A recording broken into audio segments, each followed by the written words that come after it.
नवी मुंबई खारघरमध्ये विकास केंद्र, आंतरराष्ट्रीय बाजाराचीही होणार स्थापना।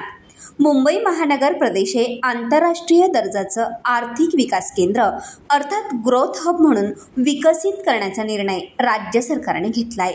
त्याच अनुषंगाने नुकत्याच सादर झालेल्या अर्थसंकल्पात ठाणे जिल्ह्यात नवी मुंबई आणि खारघर या दोन ठिकाणी विकास केंद्राची स्थापना करण्याची घोषणा करण्यात आली आहे। सोबतच नवी मुंबईत महामुंबई आंतरराष्ट्रीय बाजार स्थापन केला जाणार आहे।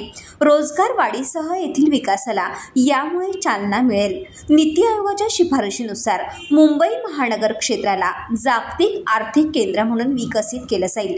1 ट्रिलियन अर्थव्यवस्था करण्यासाठी विविध निर्णय घेण्यात आलेत। रोजगार, परवडणारी घरे यांच्यासह उद्योग, वाणिज्य केंद्र अशा विविध प्रकल्पांची उभारणी या अंतर्गत केली जाईल। त्याच धर्तीवर मुंबई महानगर प्रदेशातील ठाणे जिल्हा आणि पर्यायाने नवी मुंबई हे मोठे आर्थिक केंद्र म्हणून पुढे येणार आहे।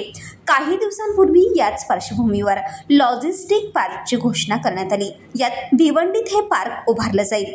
सध्या राज्याचे अर्थसंकल्पीय अधिवेशनात सादर झालेल्या अर्थसंकल्पात अर्थमंत्री आणि उपमुख्यमंत्री अजित पवार यांनी 7 आर्थिक विकास केंद्र विकसित करण्याची घोषणा केली। यात ठाणे जिल्ह्यातील नवी मुंबई आणि खारघर या 2 शहरात हे केंद्र उभारलं जाईल। मुंबई महानगर प्रदेश विकास प्राधिकरणाच्या माध्यमातून यापूर्वीच विकास केंद्राची घोषणा करण्यात आली होती। त्याच पार्श्वभूमीवर राज्याच्या अर्थसंकल्पात जाहीर झालेल्या ठाणे जिल्ह्यातील आणि विशेषतः नवी मुंबईतील या केंद्रांमुळे अर्थव्यवस्थेला बळकटी मिळणार आहे। सुमारे 1 लाख रोजगारांची निर्मिती करणाऱ्या अशा प्रकल्पांमुळे नवी मुंबई नवे आर्थिक केंद्र ठरणार आहे। ब्युरो रिपोर्ट, कोकण संध्या न्यूज, पनवेल।